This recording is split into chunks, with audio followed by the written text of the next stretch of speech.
Para a gente entender o que está acontecendo no mundo hoje, de conflitos a novas alianças, a gente precisa primeiro entender as peças que montam esse quebra-cabeça.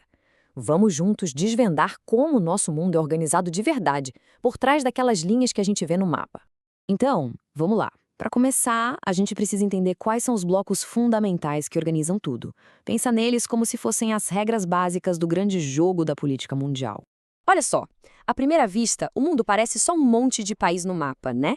Mas, na verdade, tudo se baseia em 4 ideias principais: o território, que é o espaço físico, o Estado, que é a máquina que administra tudo, o governo, que são as pessoas que pilotam essa máquina, e a nação, que é a identidade, o sentimento de um povo. Se a gente entende esses 4, a gente entende quase todo o resto.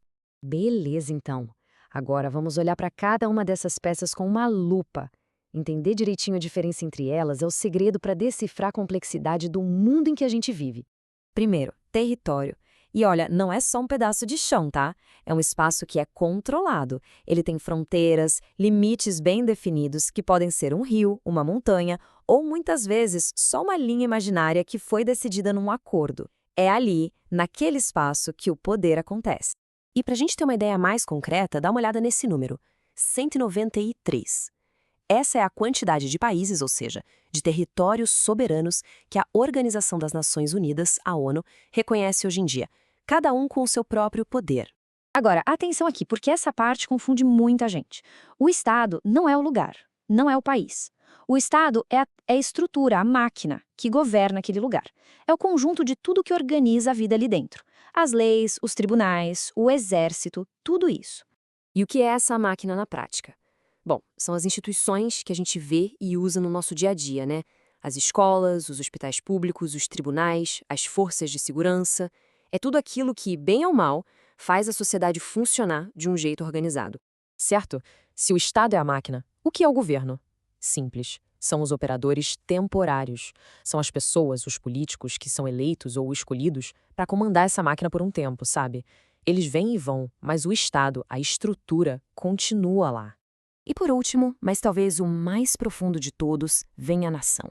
Aqui a gente não está falando de lei nem de fronteira, a gente está falando de gente. Nação é aquela cola invisível, é a língua, a história, os costumes, a cultura, é tudo aquilo que une um povo e cria um sentimento de nós. Num mundo perfeito, cada nação teria seu próprio estado, seu próprio território, certo? Seria tudo arrumadinho. Só que a realidade é bem mais bagunçada. Vamos ver o que acontece quando essas peças não encaixam direito. Aí vem a pergunta de $1 milhão. E aí? O que acontece quando grupos com identidades muito diferentes, ou seja, nações diferentes, têm que compartilhar o mesmo estado, o mesmo território? Bom, o resultado pode ser bem pacífico ou pode ser uma baita confusão.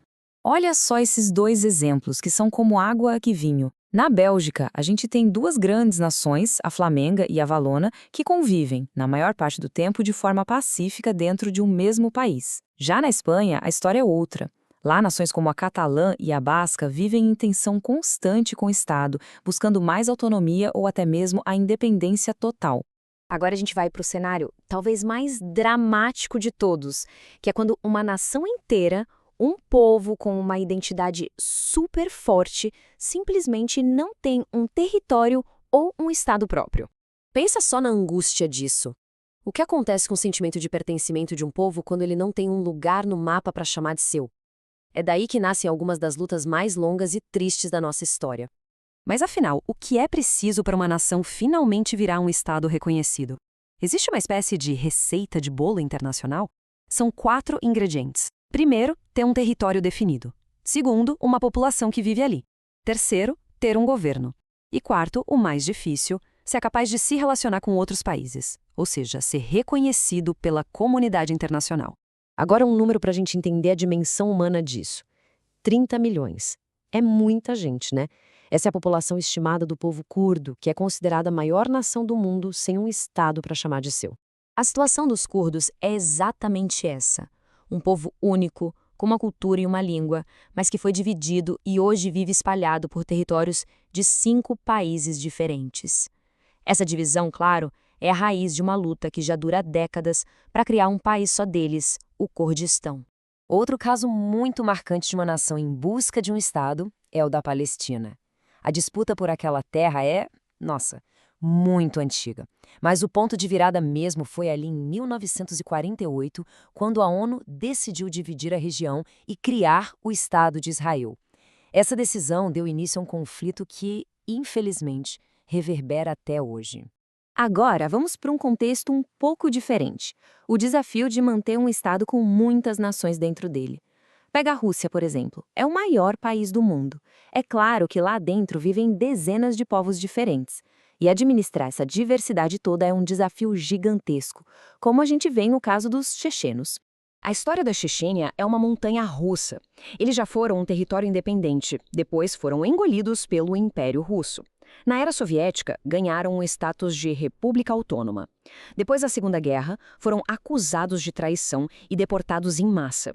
E quando a União Soviética acabou, eles declararam independência, mas a Rússia não aceitou e a situação se tornou muito violenta. Depois de ver tudo isso, uma coisa fica bem clara, né?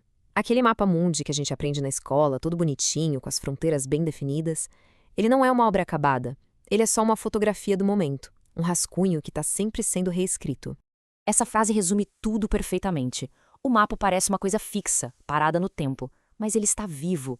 As fronteiras que a gente vê hoje são resultado de séculos de guerras, de tratados, de movimentos culturais, de relações de poder. Ele está sempre em movimento.